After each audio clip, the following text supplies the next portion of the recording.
What do we think of the crazy Christian McCaffrey trade from the Panthers to the 49ers, and what does that mean for fantasy football for both teams? How about our Week 7 DFS report and the injury updates, and what was up with that Saints-Cardinals game? Time to break down right here, right now, as we finish another week of Locked On Fantasy Football. Are Locked On Fantasy, your daily NFL fantasy podcast. Part of the Locked On Podcast Network. Your team every day.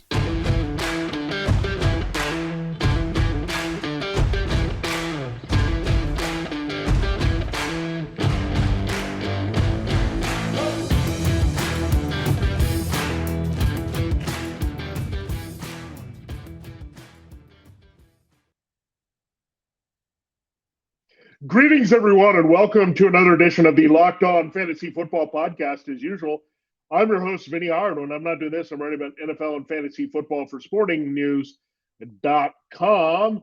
We're here, and we have some big news to talk about here on a Friday. We were going to just give you some DFS advice, look at our FanDuel cash games, DraftKings tournaments, our PrizePicks picks of the week, as well as the injury updates you need to know, and some analysis from the Saints-Cardinals, finally high-scoring Thursday night game, but we had a bombshell drop right before midnight Eastern time to change the fantasy football landscape this season. Christian McCaffrey on the move from the Panthers to the 49ers. So Carolina left with Donta Foreman and Chuba Hubbard there at the top of their backfield. Jeff Wilson Jr. squashed here as a lead back for the 49ers, ahead of Elijah Mitchell coming back. Tyrion Davis-Price, afterthought now. So we'll break that trade down for you, what it means for the Panthers and 49ers, and what you can expect from those situations in the backfield going forward in fantasy football in 2022 and beyond. And we'll also give you still that information you need for DFS. Look at some value plays we like and players that we think are going to bring good return on investments, and our 5 PrizePicks picks of the week.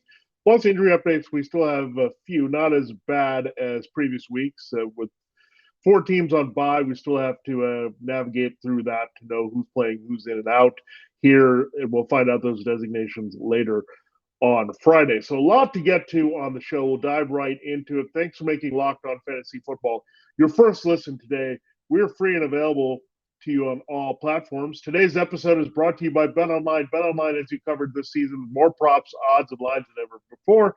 BetOnline, where the game starts. All right, let's get into this McCaffrey trade and see what we think about it here. Well, it's going to be great for Christian McCaffrey. Let's start with the stud of studs here. So people banging the table to take Christian McCaffrey in half-point and full-point PPR as the number 1 overall pick. Highly productive, been very healthy for the Panthers. Now he kicks in another gear with the 49ers. And we know that 49ers offense has a high floor for the rushing attack. Doesn't matter who they've plugged in there. Here they've had 5 leading rushers in 5 full years of Kyle Shanahan. So really weird to have actually a feature back in the system. So we've had Carlos Hyde and Matt Breida and Raheem Mostert and Jeff Wilson Jr. And last year, as a rookie, Elijah Mitchell leading this team in rushing. Now Christian McCaffrey is going to clearly be the rushing leader in 2022, barring injury going forward here. So he's going to be the feature back. As far as how you can use him this week against the Chiefs, keep in mind the Chiefs have allowed the most receiving yards to running backs this season, more than any other team, 65 on average per game here through 6 weeks. So right now the expectation is that McCaffrey is still going into a team midweek and not having as much full-time practice session with them, that he will be worked in there casually and into the red zone and packages there. So red zone, that gets our radar up here to say that he's still going to have a potential for a big game this week. I think they're going to play close to the vest. They're going to gamesmanship the Chiefs a little bit. But if McCaffrey's good to go and healthy, he's a smart dude. This offense is very seamless for him to learn. I think he'll be in there for more significant touches than we think. So don't go into the situation like we did with DeAndre Hopkins coming off suspension. I know it's a little different, that McCaffrey is on a new team. Well, McCaffrey and his Panthers offense might have different terminology there. It's similar concepts, and this is a plug-and-play system. I mean, we've seen that with a lot of backs having immediate success with Kyle Shanahan's system. So, look, Hopkins was on the same team. He was just coming back from injury and suspension, so they were going to get him involved right away when he came back. And McCaffrey, you have a new toy. He can be critical to you beating the Chiefs this week in a must-win game. I think it's a big game to win to take control of the NFC West with the Cardinals winning last night, the Rams on a bye here, the Seahawks also surprising and being a factor in that division. So they really need to win this game. So I think that's going to tilt maybe if McCaffrey's up for it, using him a little bit more than expected. So I think you drop him down only to RB2 this week, but he's absolutely still in your lineups this week. In terms of what you're going to get from McCaffrey going forward beyond week 7, 2022 season, 2023, this dude is still special. We saw it this year. I mean, we were doubting, could he stay healthy? That was the only reason that we knocked him behind Jonathan Taylor as the number 2 pick in fantasy for the most part. I didn't want to take too high a chance on him. I did like Nick Chubb and some other running backs there that I thought were better values early. But McCaffrey, even without the touchdowns, has been highly productive. He scores in games where he's not hitting that 100-yard mark there with his running and receiving. So the scrimmage numbers are still there. He's still getting the catches to really boost his value in PPR-leaning leagues. So it's there. The question is just how healthy is McCaffrey going to be? And the answer has been very good so far. And actually, he'll get to a team that has had some injury issues at running back, and they have injury issues across their whole team here, defensively and offensively. The 49ers seem to be bit by that bug more than most teams in the Shanahan era. But for now, he's healthy. They should expect that to continue here. He's looked very good this season, very physically durable, so takes care of himself. So we know that. He's in great shape, so that's not an issue coming back from injuries and being effective, and that's what we've seen this season. So with all that said, I think it's hard to kind of handcuff McCaffrey in this situation because Wilson has been a good power back. But Wilson, Elijah Mitchell, none of these guys are great receivers here. So I think it would be a committee approach, I think, back to that if they had all their other backs healthy to replace McCaffrey. But when McCaffrey's in there, he's going to see the key touches. I think he's going to get on average 20 per game. I don't think they're going to overload him. They do have other weapons they can put the ball in the hands of, including Deebo Samuel, Brandon Ayuk, George Kittle. They're going to get some run, a little bit of Kyle's Juszczyk as well, still being involved in the passing game at times. So they don't really have to overload McCaffrey. And keep in mind, they'll load manage him, so to speak, so they can have him fresh for the playoff run and not get him hurt again and wear him down to that effect. I mean, the Panthers were running him down the ground in a strange way, not playing for a while, getting some rest, not rushing back from injuries, has probably made McCaffrey get fresher legs here and also just get a break from just being run into the ground. So that should help here with the 49ers. They'll manage it, be careful. They still have their bye coming up, so that's going to be good for McCaffrey as well to rest up. So McCaffrey, play him as you normally would. Again, temper expectations maybe this week, but he's still at worst a high-end RB2 because of the touchdown upside this week. He's going to be an RB1 the rest of the way, folks. This 49ers rushing attack, the system, Kyle Shanahan, perfect for what McCaffrey does. So you are in great shape if you drafted McCaffrey high. He's going to keep rolling. So as long as he stays healthy, you're going to get a smash player here the rest of the way. The 49ers running game doesn't run into many slumps, folks. We know that. Even the toughest matchups, including the Rams next week, they can run the ball well. We saw what Jeff Wilson did to the Rams just a few weeks ago here. They're going to be matchup proof. They got the offensive line. Trent Williams is coming back at left tackle this week. Mike McGlinchey still may play through that injury at right tackle. So they're going to be loaded up front again with Williams anchoring things. You got all your weapons. You got Jimmy Garoppolo operating the offense, so you're not going to worry about him cutting into the rushing production the way you would with Trey Lance, at least for this season. Next year, McCaffrey could be even more dangerous because of that zone read stuff playing off Trey Lance. So whether you look at it now or later, really, McCaffrey, perfect fit in this offense, going to get some key touches without being overworked so he can maximize efficiency and durability without going out. So this is ideal, so awesome. Good for Christian McCaffrey going to a team that has a connection to his father, Ed, with the Shanahans there. So it's a father-son connection here. Broncos, 49ers, all good stuff, good vibes. He wants to be there. Of course, he played college football at Stanford as a Heisman contender. So this is all lining up well for McCaffrey, California, probably where he belongs, given his looks and his great attitude here. So I love it here for McCaffrey and the 49ers, and I think it's going to work out really well here over the next few seasons. Look, he was worth it. He's a special player.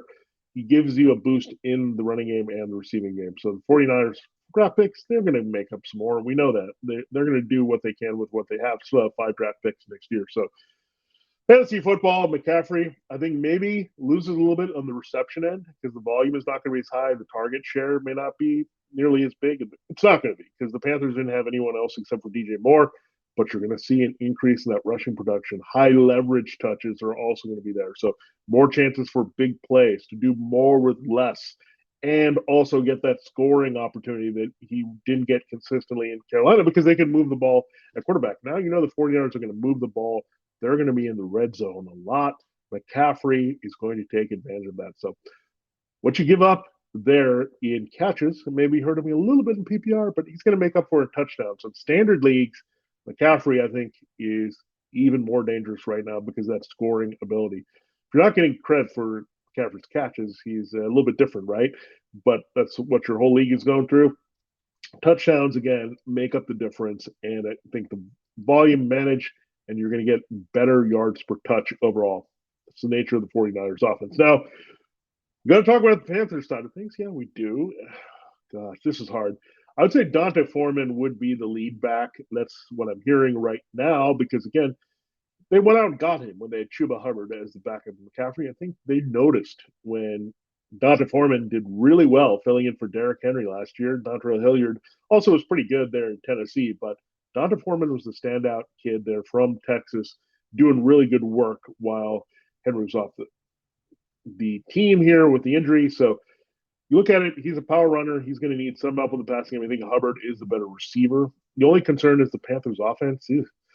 There's not much going on. How do they move the ball and put these guys in position here? But we know even bad offenses can produce, even lesser running backs can produce. We saw the Cardinals last night with Eno Benjamin and Keontae Ingram without James Conner and Darrell Williams. There's always value in a running back that gets a decent volume of touches. Now, I want to see how it plays out. I wouldn't play either. It's actually a good opportunity to wait and see on these Panthers backs. I'm not going to force them into my lineup unless I'm desperate, don't have Miles Sanders or Devin Singletary or Dalvin Cook, and I really need an RB2 or flex this week. I might pop in Dante Foreman, not Chuba Hubbard, but really I would avoid the situation. The Buccaneers defense, nasty against the run still. You can't run on them, and the receiving is also not guaranteed here because they have very active linebackers, Lavonte David and Devin White. So Panthers running backs, yeah, they're going to have usage in future games coming up for sure as we figure it out, and maybe that's what we'll do. We'll take a wait-and-see approach this week. Avoid the Buccaneers matchup if you can, then understand a little bit about how the workload is split and then Ben McAdoo offense, and then go there. But I have a sneaking suspicion Foreman's going to have much more value here than Chuba Hubbard. Going forward, Hubbard is just going to be a limited change of pace who comes in sometimes on passing downs, but Foreman, not a zero as a pass catcher either. He can do that and be effective, so keep that in mind. So I'm not saying Foreman's suddenly going to replace McCaffrey as the workhorse, but in a 60-40 situation, I think he's definitely the guy, or even 70-30. That's what you're looking at for Foreman. And again, he should be managed in all leagues at this point. If you had him as McCaffrey insurance here, it's weird, right? You don't have the handcuff anymore because, again, McCaffrey's on a different team, but you hold on to him because he's going to have some value. And maybe if you're a person that speculated and got Dante Foreman and was stashing them behind McCaffrey there, and you're looking there, you might want to move that player there quickly to someone while you still have some good value. People are going to be jumping on Foreman as much as possible. So obviously pick up Foreman first ahead of Hubbard if he's available in your leagues. And he should be in a lot of 12 and 14 teamers there if you're hurting at running back for sure. All right, there you have it. There's a fantasy football fallout of the Christian McCaffrey trade, everything that we can give to you this week for what you do in week 7, what you do going forward, all that good stuff here. That's what we do on Locked On Fantasy Football. No nonsense, to the point fantasy football analysis. So, all right, we can take a deep breath. In our next segment, we'll look at our DFS picks. I'll look at the players to target there in cash games on FanDuel and tournaments, GPP situations on DraftKings. Then we'll make our picks of the week. Then we'll close the show. A little bit of Saints-Cardinals reaction and the injury updates you need to know going into the Week 7 Sunday and Monday games. Look, there are three of my favorite things here in this world: football, and saving money. So let's talk about saving big money right now. SimpliSafe Home Security. They're offering Locked On Fantasy Football listeners 40% off their advanced security system. SimpliSafe was just named the best home security of 2022 by U.S. News. They love it. I love it. You'll love it because it's SimpliSafe. Your safety is the only thing that matters here. Really, you do feel very secure. I've had SimpliSafe for a while, and really, they have the superior technology and the award-winning team that's going to make sure that you're taken care of and your family as well, with a group of crystal clear HD live stream security cameras, high-tech sensors, everything that you can imagine there to make sure that you're simply safe with SimpliSafe. Their 24/7 professional monitoring is awesome because when a threat is detected, SimpliSafe professionals promptly contact you and dispatch the first responders to your home, even if you're away or unable to respond. It costs less than $1 a day. That's less than half the cost of ADT's traditional professional installed plans. SimpliSafe blankets your home with protection with advanced sensors for every room, window, and door. You'll get security cameras in HD for inside and outside your home. Smarter ways to detect motion that only alert you when a threat is real, and even hazard sensors that instantly detect fires, floods, and other threats to your home. Our monitoring experts there at SimpliSafe can use proprietary response technology to visually confirm when a break-in is real, so you can get the highest priority police dispatch. Don't miss this chance to save big when you protect your home with the best. Get 40% off your order when you visit simplisafe.com/LockedOnNFL today. Customize the perfect system for your home in just a few minutes. That's simplisafe.com, SIMPLI, safe, SAFE.com, Locked On NFL. Go today. There's no safe like SimpliSafe. All right, we'll get into our DFS recommendations of the week in a moment. Thanks again for making Locked On Fantasy Football your first listen every day. Make sure you check out Locked On NFL and our NFL key predictions every Friday on that show. That's today. Locked On's local experts give you the inside scoop on every 5 big games in the NFL weekend, including Sunday and Monday Night Football, plus betting advice from the field's leading experts, BetOnline. Follow NFL key predictions every Friday today on Locked On NFL, available on the Odyssey app, YouTube, wherever you get your podcasts, much like Locked On Fantasy Football. All right, so we've dusted off the Christian McCaffrey analysis here with the Panthers and 49ers. Time to look at some non-McCaffrey players that you can look at. You can look at McCaffrey if you want to pay up this week, but I would avoid him, not knowing exactly the role there because we're looking bigger in DFS this week. Let's start at quarterback. Justin Herbert, great rebound spot. I'm going to pay up for him in cash games if I can, him or Joe Burrow, but I do like Justin Herbert because I think Burrow, following that big game against the Saints and a good matchup against the Falcons, might have some higher ownership here. Justin Herbert coming off the rough game. Maybe we're not sure about Josh Palmer with the concussion, Keenan the hamstring. Are they going to be out there? But I do love Justin Herbert against that Chargers, against the Seahawks there at home. And working with all the weapons he has with the Chargers, I think Herbert can have a pretty big game here. Geno Smith on the other side providing some resistance in the passing game to put up some numbers. So potential shootout there between the Chargers and Seahawks. So 8,100 for Justin Herbert, like that in cash games. There again, my pivot would be Joe Burrow there as well if you want to look at another quarterback. Now, in tournaments, people are going to be off this guy. He's coming off a bad week. I can also look at Tom Brady as an alternative here against that putrid Panthers team here on the road. But Aaron Rodgers plays the Commanders' putrid pass defense on the road. So I think this is a get-well game for Rodgers in this entire offense. I think he could put 303 here easily. He's only 6,200 on DraftKings, so he's the target for me at that price that you usually don't get for a player of that caliber there. So Herbert, Rodgers are cash game and DraftKings quarterbacks there this week. Looking at the cash games running backs here for FanDuel.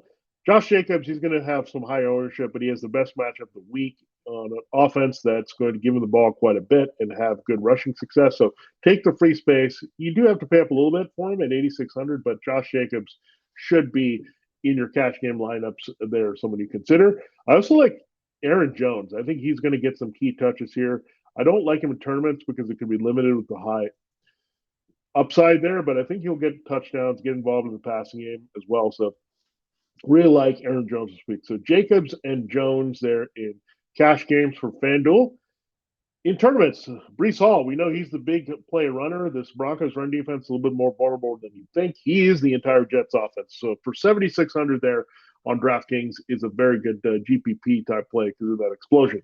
Now, another young running back that may not be getting a lot of buzz and maybe overdue for a breakout here soon, here as the backfield starts to shift to him more and more with each week. Travis Etienne Jr., 5,400 there on DraftKings. This is a great matchup for him. The Giants do give up a lot to his type of back here. James Robinson clearly fading quite a bit. So Travis Etienne, 5,400. So good combination there. So go for those young backs that can hit home runs. Go for slightly older backs there that are going to deliver steady production in the cash games. All right, and wide receiver, my cash wide receiver is still Deebo Samuel at the top of the list here. Love the matchup. Didn't come through last week against the Falcons, but this week the Chiefs, they can't cover him. They don't really have the secondary to do that. They'll move him around well here. And again, you'll get in on those Chiefs linebackers who are not good cover players. So 7,700 on FanDuel for Deebo Samuel. Love Tyler Lockett this week. Lock him into both cash games on FanDuel and DraftKings tournaments here. 6,800 on FanDuel, 5,800 on DraftKings. Put Tyler Lockett in all your lineups. Look, he missed 2 practices here earlier with the hamstring, but he should be good to go. We'll get into that with our injury update. But Lockett, perfect matchup this week against the Chargers secondary, struggling actually with J.C. Jackson. So love Tyler Lockett this week to go off, go and make some big plays there for Geno Smith. So you could do a Lockett Geno Smith stack. So it would not be bad there in tournament settings there, but you can play Lockett unattached to Smith in cash games this week. Al Lazard, I also like. I mean, that's another guy that you could attach in a tournament there. I like him in cash games at 6,600 because he has such a high floor, scores a touchdown every week he's healthy. So like that. So you could look there. Now, the other DraftKings tournament wide receivers I look at, everyone's going to be on Jamar Chase and Chase last week's points. And look, the Falcons matchup is terrific here with A.J. Terrell struggling and Casey Hayward is now on IR at this point. But again, chasing those points is difficult. I think T. Higgins a little bit more healthy work this week. Keep in mind, Jamar Chase playing through a hip injury now. So T. Higgins, I like at 6,400 there to maybe take advantage of the single coverage and be the guy if the Falcons really scheme to try to take Jamar Chase out of the game this week with some zone defense and their coverage looks with double teams. So keep that in mind. Brandon Cooks, I also like Nico Collins. Either one is worth a shot here to get some garbage production on the other side of the Raiders there. You figure the Texans are going to throw a ton here. David Pierce I like a lot this week, but a little bit more volatile because of the game script. But Brandon Cooks or Nico Collins. Cooks, I'm going to recommend as the number 1 receiver here at 6,600 on DraftKings. Now, we've been trying to streamline tight end and defense for you so it doesn't get too complicated and just go with one pick. Now, Mark Andrews has also missed a couple practices with a hamstring injury. They've said they've load managed him. They fully expect him to play against the Browns. If that's the case, he's the guy we like here. Travis Kelce stepping into a little bit tougher matchup at more price that you need to pay up for against the 49ers here. Pretty good linebackers and safeties, but Andrews gets a really terrible Browns linebacker core. Their safeties are not playing well. Everything is kind of shaky here for the Browns. So 8,500 on FanDuel for cash game, 7,400 on DraftKings for tournaments. Go there for Mark Andrews as our all-around DFS tight end in this format. And then finally, a defense, it's a no-brainer. Play the Jets easily.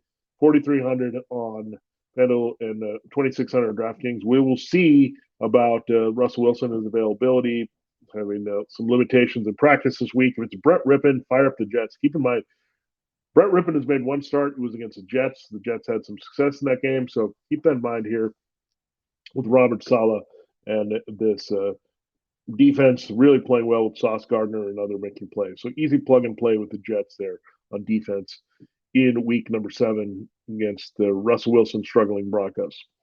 All right, let's get into our prize picks of the week. And we feel most comfortable shooting for above a total of prize picks projection there for you. So Let's go with Geno Smith first at quarterback, 253.5. I think you'll get Tyler Lockett nearly get half of this in the game. So we're halfway there. Just has to get it to DK Metcalf and a few others, and we're there at 253.5. So I think Geno Smith throws for at least 254 yards. They're opposite Herbert in that game against the Chargers. They can run, and you can do that with Ken Walker. They're going to have success there, but that's going to open things up in the pass game. And I think the volume, the game script is going to force Geno to throw enough to have 253.5. We mentioned how much we like Travis Etienne there in tournament settings here, but 50.5 is his rushing number here. So I do like Travis Etienne to exceed that. Backfield is slowly going in his favor. The Giants are more vulnerable against the run than pass. The Jaguars are committed to the run and not going to force it up with Trevor Lawrence. So I like that 50.5. I think at least 51 rushing yards there for Travis Etienne. Alec Pierce, the number is still pretty low. Great matchup here for the Colts rookie wide receiver opposite Michael Pittman Jr. Michael Pittman had the big game last week against the Jaguars. He could be the Pierce chance this week as Pittman draws attention there against a weak Titan secondary. So 45.5. Love that. He's pushed over that last 3 games. It took a long touchdown to do that last week, but Alec Pierce a better matchup this week in coverage. So 45.5. Mention how much I like Tyler Lockett. I think he can easily double this number. That's how good this matchup is. 63.5 is Tyler Lockett. So I wouldn't mind if he goes for 125 easily in this game.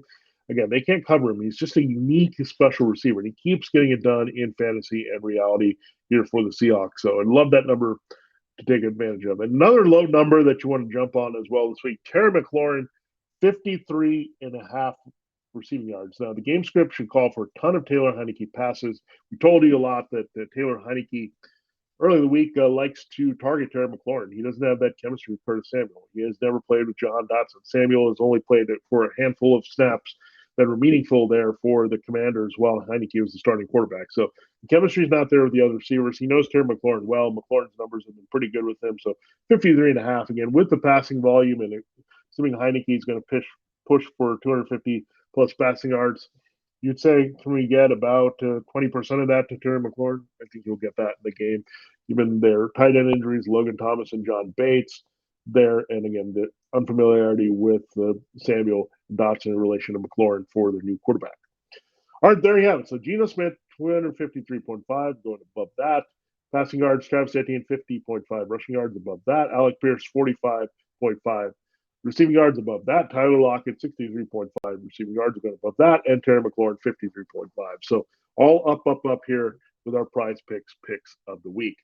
All right, there you have it. There's a look at DFS for this week. We will close the show. They're looking at our injury updates and a few final thoughts here on the Saints-Cardinals wacky game from last night with much higher scoring, with the Cardinals scoring 2 defensive touchdowns. So we'll get into that in our final segment. Before we do that, it's an exciting time of the year. We just went through the sports equinox. That means all 4 major sports, NFL, NBA, MLB, Joe, we're all in action at the same time there on Thursday night. So it's a special time of year. A lot of action out there for you. And BetOnline has got you covered there for that. It's your number one source, betonline.net, for betting football and the start of the new basketball season. Find all the latest player developments, team matchups, news, podcasts, and in-depth analysis of the game. And as always, BetOnline remains your continued source for all your sporting wagering information, live betting, and up-to-the-minute scores for every sport out there. It's the fast and easy way to check into all your favorite games and events, including MLB, MMA, boxing, golf, and, of course, NFL and NBA. Head to the website today or use a mobile device to learn more. BetOnline, where the game starts.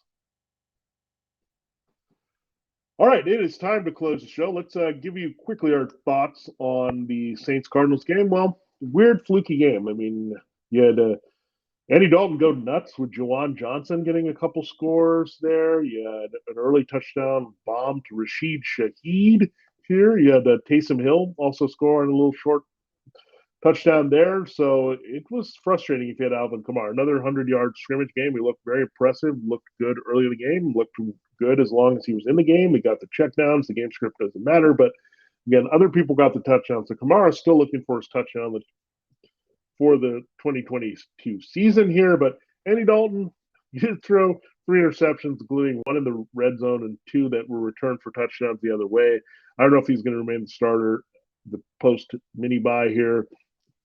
I mean, it was pretty ugly out there. They had to play catch up because of their own doing, and were throwing a ton and put up some numbers there. But he did come through for Chris Olave. Easy call there to put in Olave in the lineups to dominate.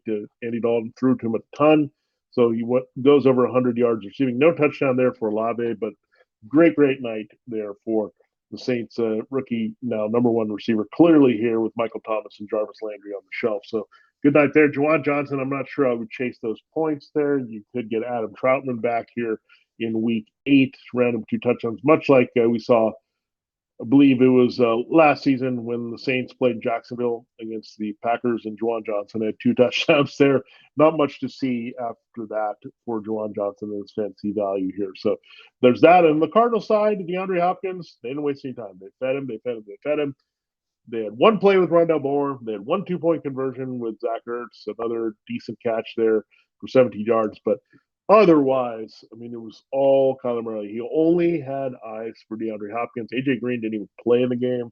Here's some Greg Dortch, unfortunately, pilfers the touchdown there that could have made the night for Moore or Ertz pay off there. So tough there. They also ran the ball in quite a bit. So Benjamin looked a lot better, looked explosive there. You also had touchdowns from Keontae Ingram. So we'll see how that backfield goes forward. If James Conner and Darrell Williams can return after the mini bye, I think you would have that expectation. So this could be it here for the fill-in Cardinals backfield, but definitely some questions if Benjamin has earned the right for more work with Ingram.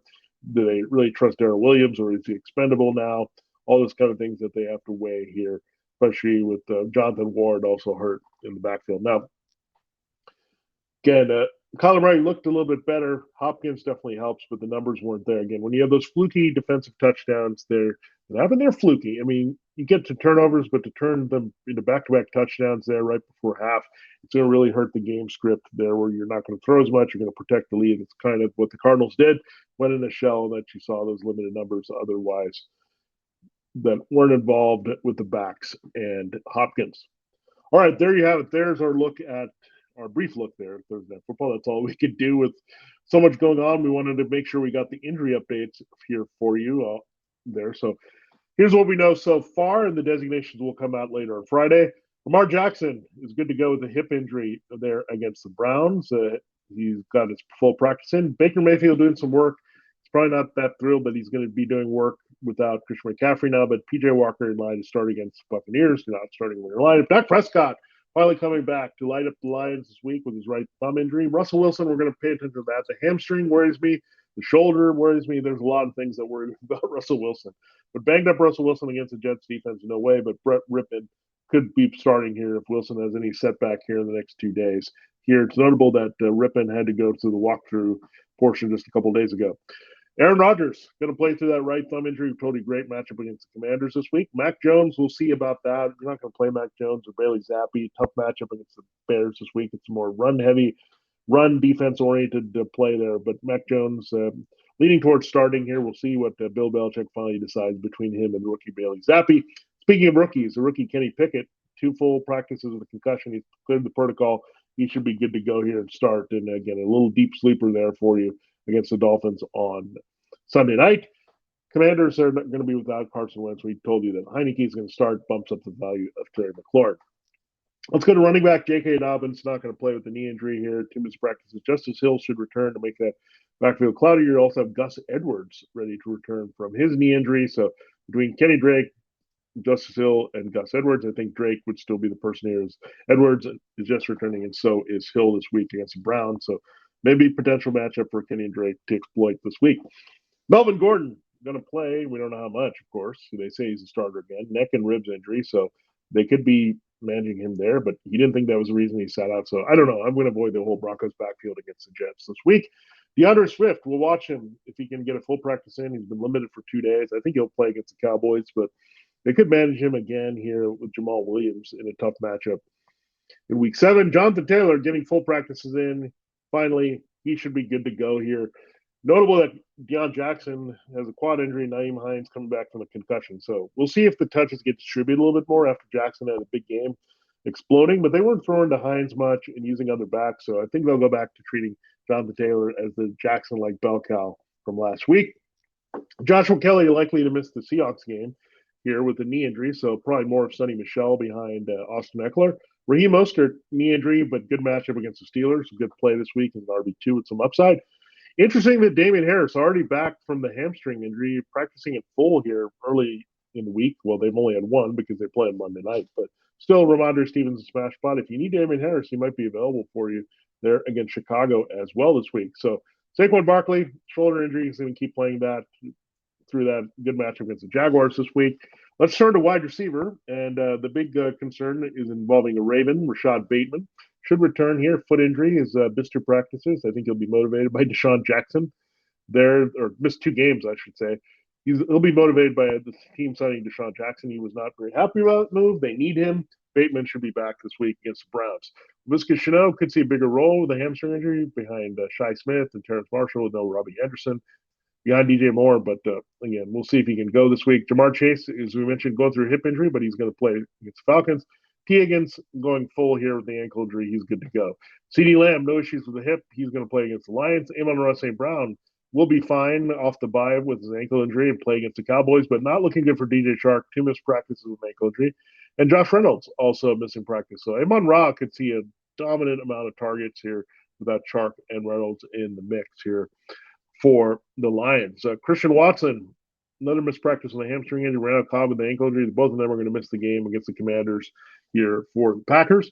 Nico Collins went full. He has an Achilles injury and a wrist injury, so he's good to go for the Raiders game. Decent matchup for him and Brandon Cooks on the outside there without Nate Hobbs in the slot there, so something to watch out there. Marvin Jones will play through this injury with the hamstring this week. He's expected to return. Jamal Agnew, however, probably down here for the Jaguars. So maybe a little bit more bump up for Christian Kirk in that matchup. Tough matchup against the Giants this week.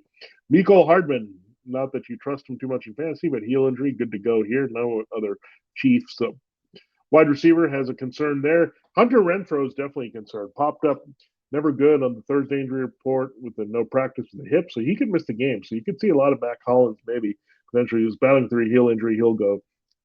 So Keenan Allen doing some stuff on the side, but he's hinted that the Chargers have a bye week. So you might take it easy and not come back and just wait till after the bye. So that's something we want to watch out. Josh Palmer probably going to be ruled out with a concussion here. So maybe a little bit DeAndre Carter behind one Mike Williams.